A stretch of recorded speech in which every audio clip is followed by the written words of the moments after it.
Ребята, привет! Продолжаем тему продаж в салоне и разберем технику подборов продуктов ухода за волосами.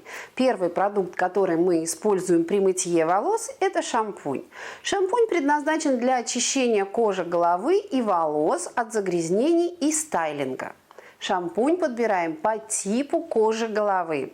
Основные типы и проблемы кожи головы – это жирная кожа, сухая, нормальная, чувствительная, с перхотью и с выпадением волос. Жирность кожи головы можно определить по регулярности вашего стандартного мытья волос.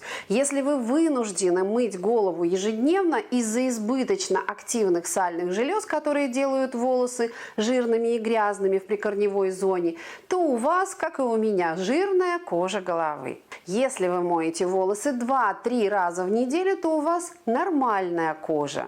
Если в течение полной недели ваши волосы выглядят чистыми, то они нормально сухие. Если при этом вы видите мелкое микроскопическое шелушение, это сухая кожа. При шелушении крупными хлопьями, вероятнее всего, вы имеете дело с перхотью. Так как же правильно подобрать шампунь? Подбирать его следует, исходя из проблемы кожи головы. Для жирной кожи головы подходит шампунь для глубокой очистки. Он хорошо очищает кожу и волосы и успокаивает сальные железы. Но он смывает цвет окрашенных волос и тонирование осветленных. Поэтому его не стоит применять сразу после окрашивания. Если вы хотите сохранить цвет, то берите шампунь для окрашенных, но не сильно ухаживающий. Такой может переутяжелить своими ингредиентами и сделать волосы в прикорневой зоне еще более жирными. Не рекомендую использовать для жирной кожи головы восстанавливающий шампунь и совсем не используйте увлажняющий. Всегда решайте наибольшую проблему. Например, что важнее – сохранить цвет или хорошо очистить кожу.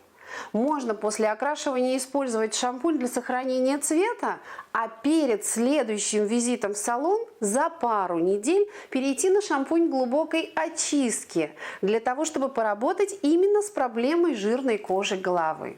Для нормальной и нормально сухой кожи подходит практически все стандартное. Здесь можно опираться в выборе на полотно волос и решать его запросы. Из каких-то особенных советов могу сказать, что для вьющихся и толстых жестких волос очень хорош увлажняющий шампунь, так же как и для очень сухой кожи. Шампунь от перхоти стоит применять только если у вас действительно медицинская перхоть, вызванная грибком Петероспорум овale. И пользоваться таким шампунем нужно не менее месяца, так как цикл роста клеток кожи в нормальных условиях 28 дней, и его нужно восстановить после воздействия этого грибка. Пишите в комментариях ваши вопросы на эту тему, а в следующий раз поговорим о масках, бальзамах, кондиционерах и сыворотках.